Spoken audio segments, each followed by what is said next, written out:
Tumaas ang presyo ng isda at gulay sa palengke dahil nga sa ilang araw ng pag-ulan.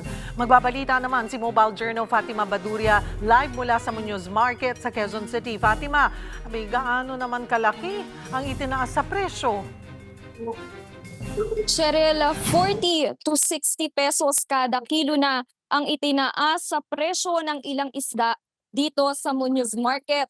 Sa pag-iikot ko kanina, may mga nakita tayong tindahan na nagbebenta ng 280 pesos kada kilo ng bangus. 240 lang yan noong nakaraang linggo. Ang dating 240 pesos na galunggong, 300 pesos na ngayon.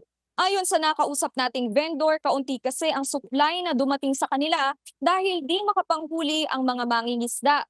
Apektado rin ang mga pananim kaya may nakita rin tayong pagtaas sa presyo ng gulay. Ang talong nasa 160 pesos na kada kilo, 140 pesos ang ampalaya at 90 pesos ang repolyo. Sa karne, ganun pa rin, 200 per kilo pa rin ang manok, 380 pesos per kilo sa liempo at 550 pesos per kilo sa laman ng baka, habang sa bigas 48 to 55 pesos ang kada kilo ng local rice at 47 to 50 pesos ang imported.